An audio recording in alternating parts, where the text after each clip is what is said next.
mean, let's quickly go to the man from in Tobago, one and only Mr. 𝗪𝗀𝘀𝗽𝗪.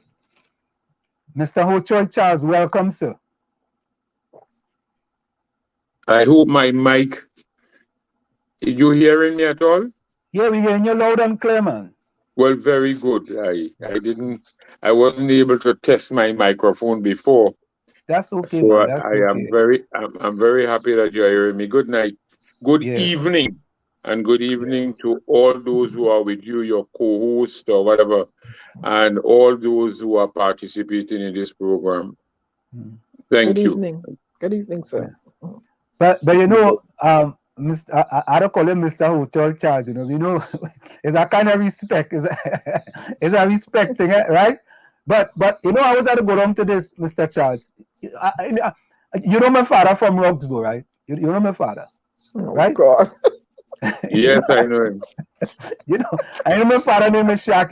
Every time somebody from Tobago come on the program, I had to tell them what my father from Roxborough, Tobago, but because part of me in Roxborough, Tobago, so part of me in Tobago. You understand? I'm hearing you.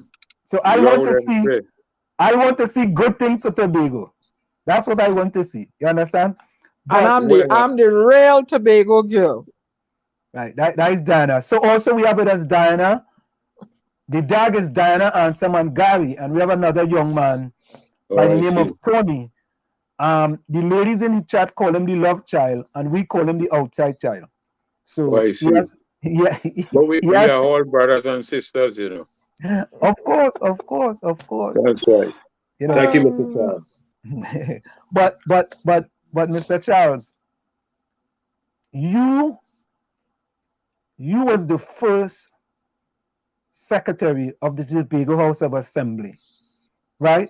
And you know, I have listened to you from way back when to even to now, and the things you are putting on the table. Why is it that the PNM doesn't understand the things that you are trying to bring for the people of Tobago? What is it? What is it missing in that they don't understand?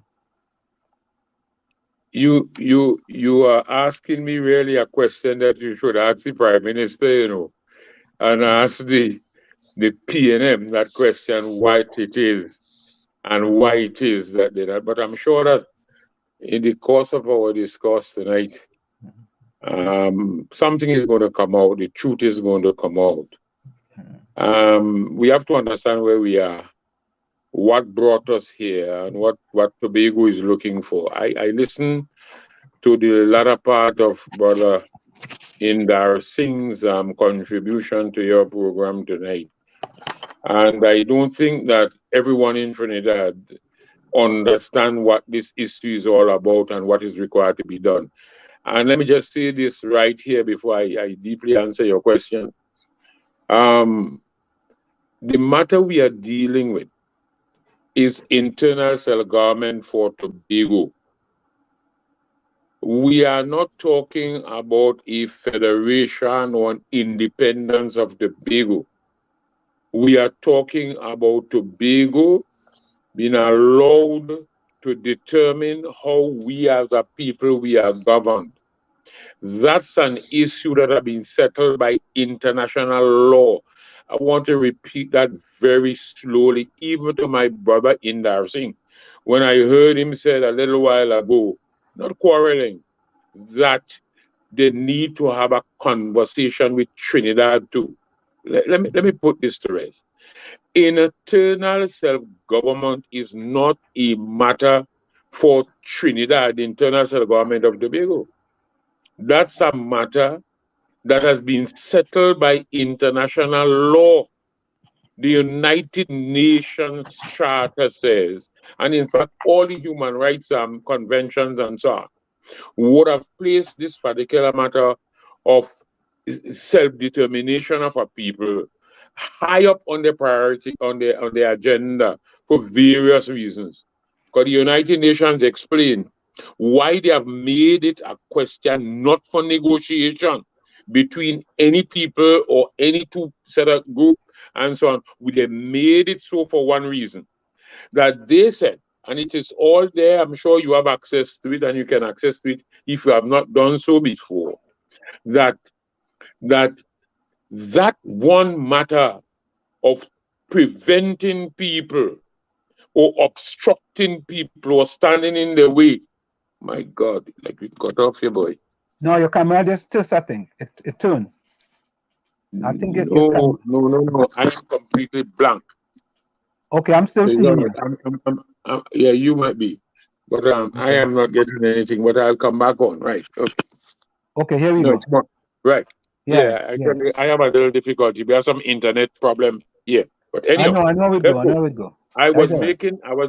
making this point that the Mm. United Nations said this one single issue, that one single issue of denying people the right to self-determination is one that would have caused most of the wars in the world.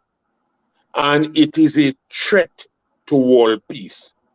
As a result, they have not left that up to any individual country. The whole United Nations come together and said, hey, we are going to make this thing international law so that no one should violate it. If you violate that, then we can take you before the commission, the Human Rights Commission. There's a Human Rights Commission that is set up to look at these matters all over the world. You can check it out and so on. So the question of internal self-government for Tobago is not a negotiable matter.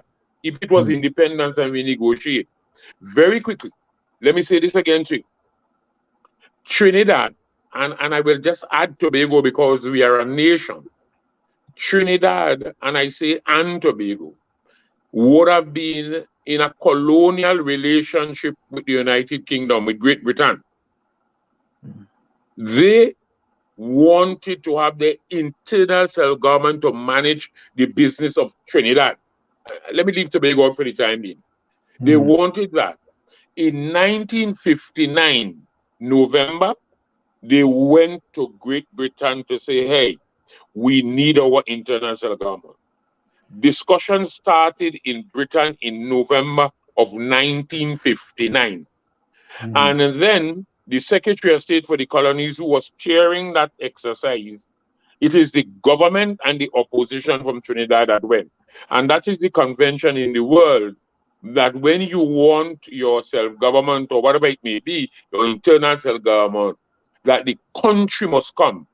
And they recognize country to be government and opposition. That's how it is. But if you don't have government and opposition, because there are some countries in the world that don't have any system yet, they are really strictly colonial countries and so on, they consider the political parties in that country. If all of them come together and say they want it, they consider the country comes. So in 1959, November, Trinidad, government and opposition went. The discussion continued in Trinidad in June of 1961.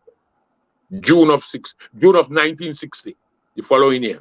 And the agreement was reached with Britain, not negotiation, that he was chairing the meeting to make sure that there was consensus or agreement on what they were requesting from Great Britain between the opposition and the government. And the agreement of Trinidad and Tobago government and opposition, the Secretary of State for the Colonies took it to the United Kingdom Parliament because that was the only place that the legislation could have been passed in order to grant Trinidad its internal self-government. The legislation is there. You have copies. You can go on the website of the Trinidad and pull it down. I have copies right here. There was no change. All the British Parliament, and the British Parliament had government and opposition, Labour, Conservative, Liberal. One question was asked in the Parliament. Is this the decision of Trinidad? The answer was yes.